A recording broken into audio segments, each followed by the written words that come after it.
It says in the Bible that faith without deeds is dead, and it's a notion taken to heart by a group of American evangelicals who are fighting child sex trafficking in Cambodia, a country that has been a magnet for pedophiles. Weekend anchor Dan Harris traveled to Cambodia to witness the rescue.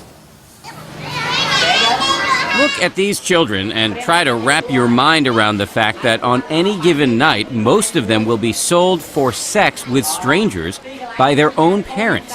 But I mean, if we look at this group of kids right here, yeah, some very, very, very high percentage of these kids have been trafficked at some point. I know kids in that group that are being trafficked.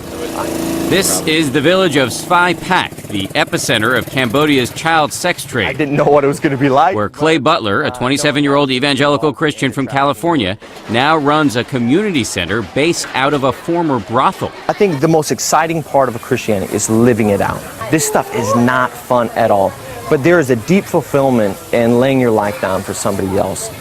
Other American Christians here in Cambodia are practicing an even more daring version of their faith.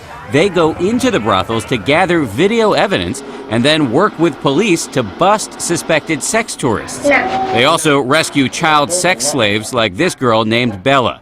A few years ago, she was being sold for sex. Did they force you to have sex every day? Yeah. Every day? Bella was sold into slavery by her own mother. As we learn, it can be astonishingly easy to buy a child from his or her family here. What's that? Water. We meet this 15-year-old girl selling water on the street. And in broad daylight, her mother says she's willing to make a deal. Can I get a sense of how much that would be? Are we talking $200 or $300 a month?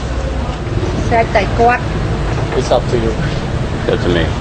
Has her daughter been with any men before me? No. If you don't trust, you can take her to the hospital. If I don't trust, I can take her to the hospital. Or medical examination. Why is this so easy here?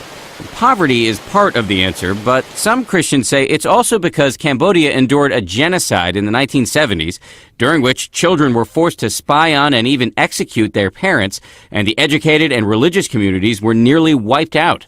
Pastor Don Brewster believes, as a result, Cambodia now suffers from a moral vacuum. These families will take a loan to buy a TV, which they know they can never pay. They can't feed themselves, let alone pay for a TV.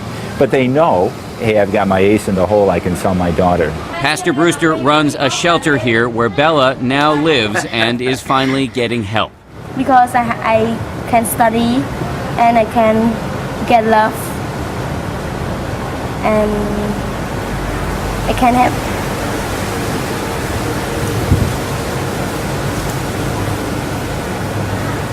Dan Harris, ABC News, Cambodia.